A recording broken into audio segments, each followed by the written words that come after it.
So hi everyone, welcome to another DMA. Gaurav here. तो भाई आज की एक्सपायरी तो काफी ऑसम एक्सपायरी थी। ऐसे मोमेंटम हमें हर दिन देखने को नहीं मिलते हैं और ना ही हर एक्सपायरी में देखने को मिलते हैं। तो आई होप कि आपने आज एक्सपायरी को ट्रेड किया होगा और आपके आज पैसे बने होंगे मार्केट में। तो देखोगे आज मार्केट में लगभग मोर देन 1000 पॉइंट्स फॉल आई है। हमने कल एक्सपायरी में क्या प्लान किया था कि मार्केट अगर समवॉट इस लेवल पे आता है, उसके बाद कंसोलिडेट करके सेकेंड हाफ में ब्रेकडाउन देता है, then we will go for the expiry. But क्या हुआ, आज फर्स्ट ही हाफ में मार्केट ने इस लेवल का ब्रेकडाउन कर दिया और उसके बाद कंटिन्यूसली मार्केट में फॉल ही आई है। यहाँ पर देखोगे हमारे पास एक सपोर्ट लेवल था इस जगह पर। यहाँ पर मार्केट ने इस लेवल का ब्रेकडाउन किया कैंडल से, उसके बाद देखो रिटेस्ट तक नहीं किया, डायरेक्टली कंटिन्यूसली मार्केट में फॉल आई है और ऐसे सिनेरियो में हमें एग्रेसिवली इंटर करना पड़ा। तो आज के डीएमए में हम लोग सीखेंगे किस तरह से एग्रेसिवली इंटर प्लान करते हैं और कब प्लान करते हैं, और नेक्स्ट डे की प्लान हम लोग कल के डीएमए में एनालाइज करेंगे। तो आइए जानते हैं how to plan aggressive trade. Aggressive trades के कुछ सिनेरियोज होते हैं, तो आइए उस सिनेरियो को डिस्कस करते हैं। ये एक लेवल है, ऑलराइट। मार्केट इस लेवल को बार बार रिस्पेक्ट कर रहा है, ठीक है। एक रेजिस्टेंस ले रहा है यहाँ से मार्केट। उसके बाद मार्केट क्या करता है, यहाँ पर कंसोलिडेट करके इस लेवल का ब्रेकआउट करता है। तो जो ब्रेकआउट ट्रेडर्स है वो तो यहाँ पे एंट्री प्लान कर लिए होंगे, उनका एसएल समवॉट यहाँ या फिर यहाँ होगा। तो जो भी रिटेस्ट ट्रेडर होते हैं वो वेट करते हैं कि प्राइस इस लेवल पे वापस आए, यहाँ पे कुछ बुलिश कैंडलस्टिक पैटर्न या फिर चार्ट पैटर्न बनाए, देन वहां से एंट्री प्लान करते हैं। तो समटाइम्स क्या होता है कि मार्केट काफी ज्यादा बुलिश होता है, तो वो क्या करेगा, काफी ऊपर तक निकल जाएगा ब्रेकआउट कैंडल के साथ। तो ऐसे केसेस में देखा गया कि मार्केट इस लेवल को मैक्सिमम टाइम रिटेस्ट करने नहीं आता है। ये समवॉट यहां से मूव कर जाता है या फिर यहीं से मूव कर जाता है या फिर इस कैंडल के हाई के ऊपर बेस कैंडल बनाकर और अपसाइड निकल जाता है। तो ऐसे केस में रिटेस्ट ट्रेडर की तो एंट्री छूट गई, तो वो क्या करेंगे। तो ऐसे केस में क्या करना पड़ता है, वेट करना पड़ता है कि प्राइस इस ब्रेकआउट कैंडल के अप्रॉक्स हाफ में आ जाए। उसके बाद अगर यहाँ पर बुलिश कैंडलस्टिक बनाता है, देन हम लोग यहाँ पर एग्रेसिवली एंट्री प्लान कर लेते हैं। तब हम लोग रिटेस्ट का वेट नहीं करते हैं, यहीं पर एंट्री प्लान करते हैं। लेकिन हमारी जो क्वांटिटी होती है, जो हमारी रिस्क क्वांटिटी होती है, फॉर एग्जांपल किसी का 1000 का रिस्क है और जो ये रिस्क है उसके अकॉर्डिंग जो क्वांटिटी बन रही है, तो वो बन रही है मान के चलिए 100 क्वांटिटी, मतलब पर क्वांटिटी 10 रुपीज का रिस्क है। ये जो है, जो ट्रेडर है उसका ये यूजुअल ट्रेड है, वो हर दिन इसके अकॉर्डिंग ट्रेड करता है। बट जब उसे एग्रेसिवली ट्रेड करना रहता है तो वो क्या करेगा, या तो अपनी क्वांटिटी को हाफ कर देगा, 50 क्वांटिटी कर देगा, 25 कर देगा, बट 100 नहीं रखेगा। जो यूजुअल क्वांटिटी है वो क्वांटिटी से वो ट्रेड नहीं करेगा जब उसे एग्रेसिव ट्रेड करना है। अगर मान के चलिए 25 क्वांटिटी से उसने एग्रेसिवली ट्रेड किया और वो गलत हो गया, उसके लॉसेस जो है बहुत कम होंगे। लेकिन अगर ब्रेकआउट के बाद एक बड़ी मोमेंटम आ जाती है तो ये 25 की जो क्वांटिटी है वो भी उसे अच्छी प्रॉफिट दे देगी। तो इस तरह से एग्रेसिवली एंट्री प्लान करनी होती है अगर ऐसा सिनेरियो बनता है मार्केट में तो। और दूसरी सिनेरियो जो है वो आज मार्केट में बनी हुई है।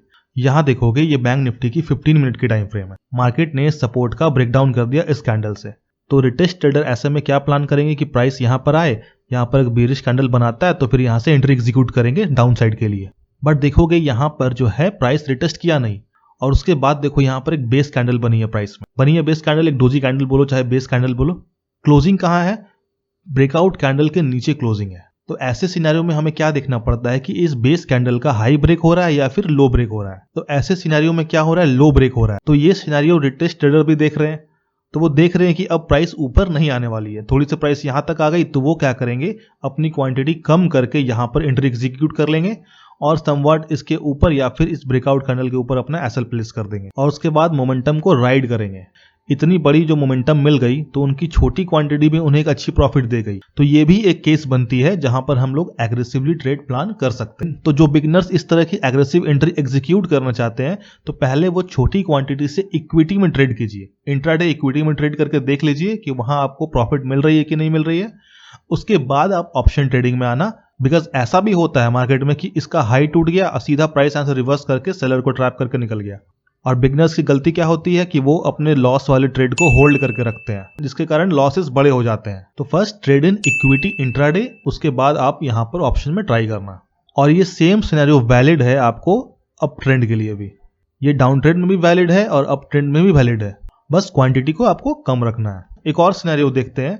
मान के चलिए मार्केट एक अप ट्रेंड में है, उसके बाद क्या कर रहा है, मार्केट रिट्रेस कर रहा है, यहाँ पर एक पोल एंड फ्लैग के पैटर्न बना रहा है यहाँ पर और रिट्रेस कर रहा है। तो मान के चलिए यहाँ पर मार्केट ने इसका ब्रेकआउट ना करके यहाँ पर ब्रेकडाउन दे दिया, ऐसे भी केसेस होते हैं कि flag and pole pattern fail हो जाते हैं। तो ऐसे केस में मैक्सिमम टाइम ये देखा गया है कि प्राइस इसे रिटेस्ट करने नहीं आती है, समवॉट इसी जगह से नीचे निकल जाती है, या फिर नीचे कैंडल बनाएगी, इसी तरह की पैटर्न बना के निकल जाती है नीचे की तरफ में। तो ऐसे सिनेरियो में भी आप एंट्री प्लान कर सकते हो एग्रेसिवली स्मॉल क्वांटिटी के साथ।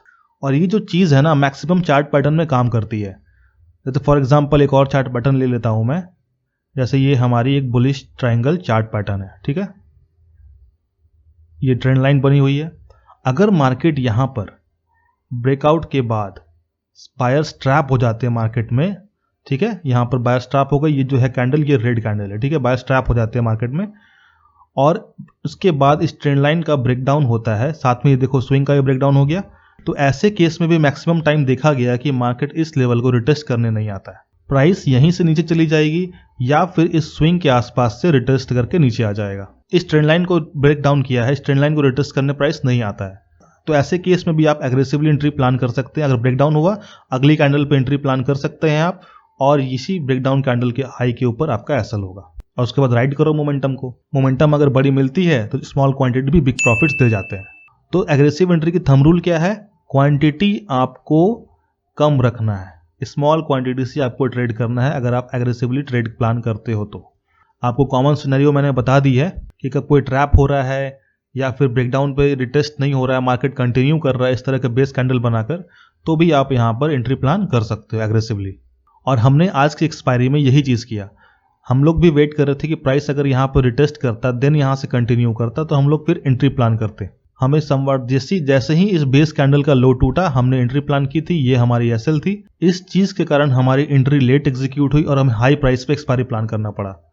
बिकॉज हम लोग क्या एक्सपेक्ट कर रहे थे, प्राइस यहाँ पर फर्स्ट हाफ में कंसोलिडेट करे, उसके बाद सेकंड हाफ में ब्रेकडाउन दे, बट ऐसा हुआ नहीं। तो हमें यहाँ पर एग्रेसिवली एंट्री करनी पड़ी और हमने स्मॉल क्वांटिटी से ट्रेड किया, बट इस मोमेंटम में हमें स्मॉल क्वांटिटी से भी डिजायर्ड प्रॉफिट मिल गई आज। तो उम्मीद करता हूँ आपको एग्रेसिव ट्रेडिंग समझ में आई होगी। अगर इस वीडियो को कोई बिगिनर्स देख रहा है तो पहले आप इक्विटी इंट्राडे में ट्राई करो इसे, उसके बाद आप ऑप्शन में आना। बट अगेन कह रहा हूँ, क्वांटिटी मस्ट बी स्मॉल। और अगर इससे रिलेटेड कुछ सवाल आपको पूछना है तो आप कमेंट में जरूर लिखना, we try our best to give you answer. So video को एंड कर रहा हूँ। वीडियो पसंद आया तो वीडियो को लाइक कर देना, चैनल पर नए हो तो चैनल को सब्सक्राइब कर लेना।